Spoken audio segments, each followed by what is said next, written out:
organisasi yang dibentuk oleh Bang Edi Sejarah ya. Beliau masih sekarang ya? Bang Edi masih? Masih sebagai ketua Dewan Pendiri. Dewan Pendiri, Masya Allah. Dan Bang Edi sekarang masih jadi apa namanya?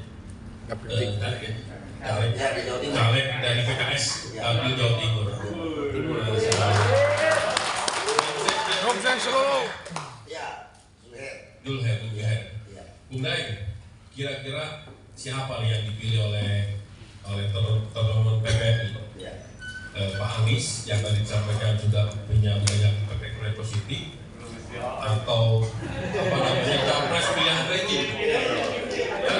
Jadi ada dua nih kawan-kawan, ada capres yang didukung rejim, ya, dan capres yang tidak didukung rejim. Yang tidak didukung rejim ada jelas Pak Anies Rashid Baswedan yang PPNI perubahan. Sementara ada dua lagi nih yang kelihatan benar bahwasannya didukung oleh rejim, baik oleh Presiden maupun oleh partai pemenang, yaitu Pak Prabowo dan juga Pak Ganjar. Siapa yang dipilih oleh teman-teman PPNI? Ya, terima kasih. Assalamualaikum warahmatullahi wabarakatuh. Sebelumnya saya ucapkan terima kasih atas PKS ya, dan sekaligus kita ucapkan salam hormat dan setinggi-tingginya kepada PKS yang konsisten menolak undang-undang Omnibus Law. Kedua juga dalam kesempatan ini kita ucapkan selamat Hari Maulid Nabi Muhammad SAW, manusia yang paling mulia, dan semoga diadakannya acara ini kita mampu mengikuti sirah nabawiyah dalam rangka amar ma'ruf nahi munkar. Amin. Nah, dan untuk panitia ini saya pikir cukup berani juga ya menayangkan buru-buru oposisi ya. Buru oposisi karena sampai hari ini khususnya khusus PPNI sejak tahun 2019 itu kan konsisten menolak undang-undang Omnibus Law, ya kan? Nah, berdasarkan situ tentunya sebelum kita masuk ke bahas capres kan itu kan banyak syarat-syarat yang harus dilalui, dan tentu saja kita mengedepankan bagaimana presiden ke depan ini benar-benar peduli terhadap nasib buruh. Karena dari 7 presiden, sudah 78 tahun Indonesia merdeka, 7 kali ganti presiden, sampai hari ini nasib buruh bukannya tambah bagus, tapi tambah hancur lebur, nyungsep lah. Nah tentunya memasuki tahun 2024, teman-teman buruh kan hari ini juga harus benar-benar menyaksikan dengan betul seperti apa 10 tahun terakhir ini yang nasib mendera kita, kawan-kawan buruh yang hari ini makin termarginalkan di negerinya sendiri, bahkan sudah hampir mendekati menjadi budak di negeri sendiri. Karena ya kita lihat track record kemarin ini kan jejak digital ada. Tentu saja ini menjadi panduan daripada teman-teman buruh yang milenial hari ini untuk langsung meng-cross check ke Google apa track record daripada capres-capres hari ini. Kalau pemerintah hari ini kami anggap udah nothing lah, sudah tidak ada peduli-pedulinya sama kaum yang ada. Ya kami dengan kebiadaban dan cara kepemimpinannya membangkitkan semangat kami untuk melakukan terus perjuangan melawan kebijakan-kebijakan rejim yang makin hari makin amburadul ini. Ya kan? Nah, track record sudah banyak. Kemarin saja yang terupdate aja lah ya. Kita banding-banding ini. Tapi tentu saja dalam hal ini, dalam kesempatan ini saya jangan sampai juga kepleset, jangan sampai menjadi instruksi kepada anggota saya, jangan sampai juga melampaui kewenangan daripada organisasi, karena kami sudah lagi Mukernas lah. Oh boleh. Ya salah, tapi ya itu kita semacam gambar belakang garis besar haluan negara yang harus saya berikan. Dalam hal ini memang saya harus edukasi juga, bukan cuma PPNI, tapi seluruh kaum buruh Indonesia jangan sampai salah pilih dan jangan sampai tidak memilih. Karena kalau Anda tidak memilih, sama saja menghancurkan nasib kita ke depan. Jadi kawan-kawan yang mungkin beda mazhab dengan kita, hentikanlah propaganda golput-golput itu, karena tidak ada guna juga. Saya tahu itu adalah pilihan politik, tetapi menurut saya untuk tahun 2024 kurang tepat untuk Anda semua yang pikir kadang-kadang baru belajar madilog gitu kan, baru belajar ini udah langsung gak punya golput. Ya memang tidak ada manusia yang sempurna seperti Nabi Muhammad. Dari 3 pilihan capres ini pasti punya kelebihan dan kelemahan. Tetapi kita pilih yang paling baik, bagaimana yang paling sedikit mudaratnya, ya kan? Dan tentu saja salah satu faktor yang paling menentukan dalam pemilihan capres ini adalah partai pendukungnya. Dan sekali lagi saya apresiasi, ada 2 partai yang menolak Omnibus Law itu, PKS dan Demokrat. Tetapi yang paling populer adalah PKS.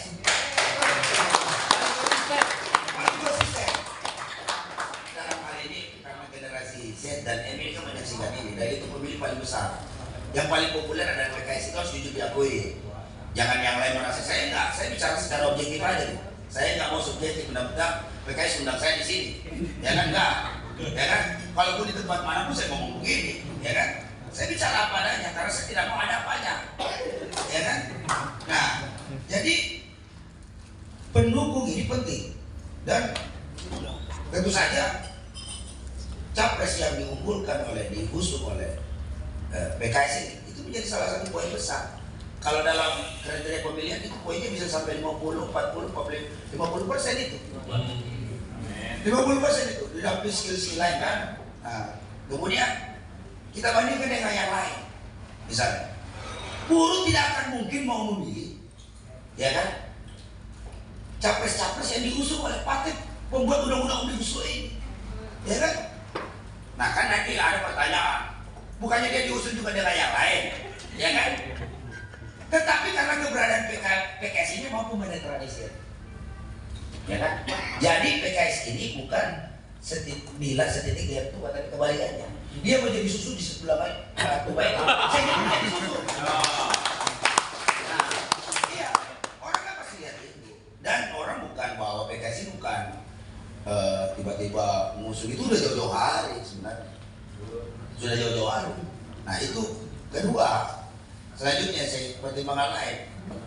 Contoh misalnya, katanya partai pembela wong cilik. Nah, ternyata yang terjadi pembela wong licin. Membawa garis-garis besar perjuangan proklamator kita, Bung Karno. Ya kan sambil pegang-pegang tongkat, solid, gitu kan. Faktanya hari ini bukan solid, tapi sulit.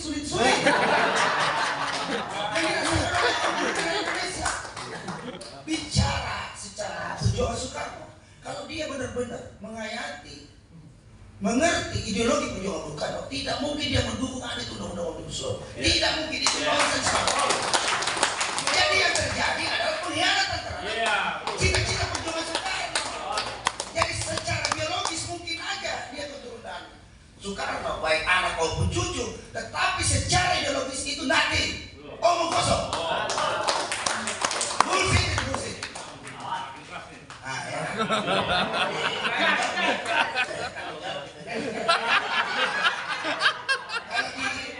Kalau di aturan main kami di aliansi dilarang melarang.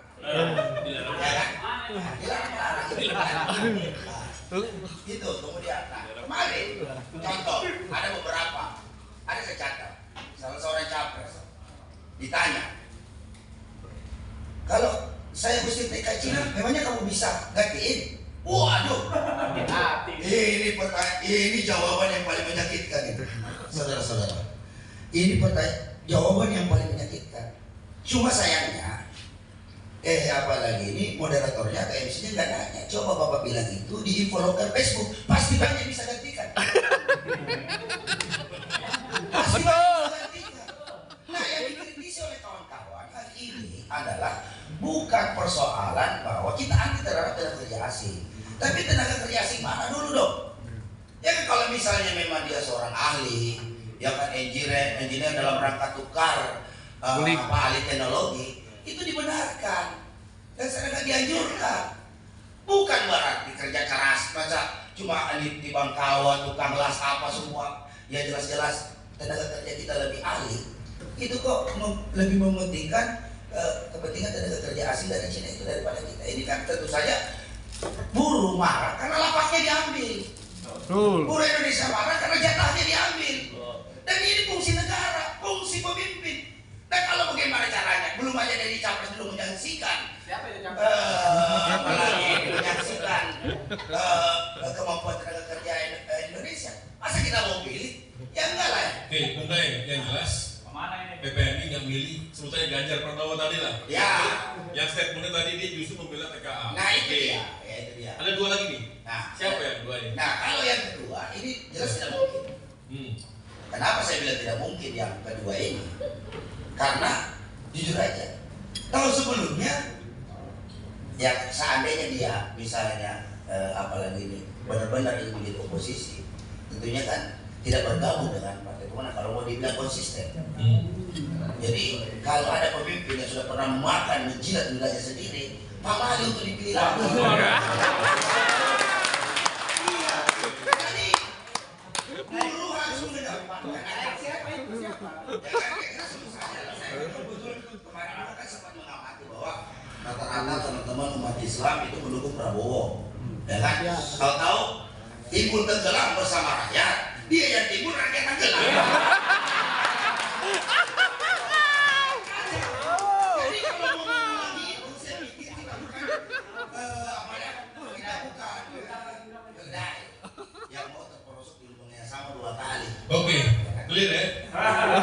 Bung Daeng dan PPMI tidak memilih Ganjar dan tidak memilih Prabowo. Oke. Amin, amin.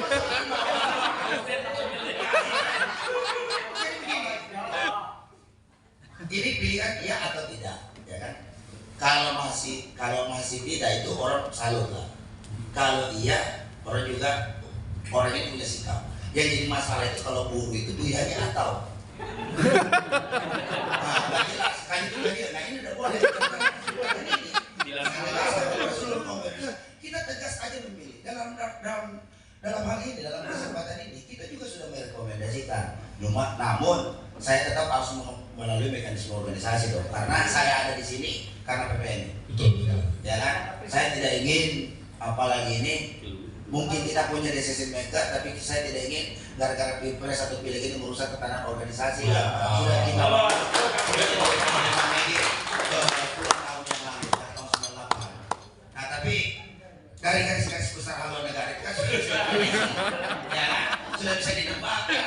Itu kan tinggal biar teman-teman saja yang mungkin ya pasti yang menebak. Karena tontonan ini saya yakin teman-teman PPP juga sudah menyimak dan mohon doa restunya pelaksanaan mukernas sekali nanti tanggal 14-15 juga akan menghasilkan rekomendasi terkait masa pilpres 2024 yang akan datang. Tentu saja akan sesuai dengan aspirasi seluruh anggota PPNI. Dan gambaran garis besar haluan negara ini sudah jelas. Cuma nggak usah diperjelas. Karena nanti biar waktu yang akan menjawab nanti.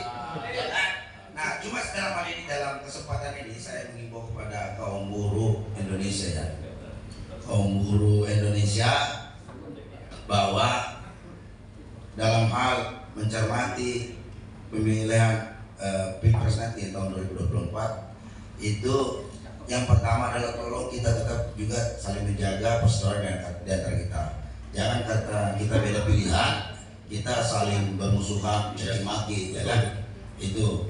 Kedua, nah teman-teman bisa lihat kalau gerakan-gerakan buruh oposisi hari ini yang konsisten loh ya, bukan oposisi abal-abal.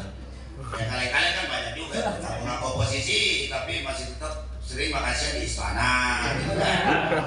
Ngomong-ngomong oposisi tapi masih main kesana kemari gak jelas gitu, ya kan? Nah, saya pikir kalau berdasarkan pengamatan kita tim media PPMI di lapangan bahwa memang apalagi ini sebagian besar kaum buruh ini melek dengan apa yang dilakukan oleh teman-teman buruh oposisi, dan itu lebih banyak ini di grassroots.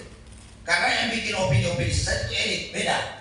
Jadi ini benar-benar nanti pemilih-pemilih langsung di pabrik-pabrik, di bawah pabrik itu mereka akan mengabaikan semua instruksi atasannya karena dia sudah bisa mengerti apa yang dilakukan oleh teman-teman oposisi ini sesuai dengan apa yang menjadi aspirasi mereka, sesuai dengan apa yang mereka rasakan hari ini, dan selemah-lemahnya iman mereka akan memilih seorang presiden yang mungkin direkomendasikan oleh teman-teman oposisi yang hadir di acara hari ini. Jelas.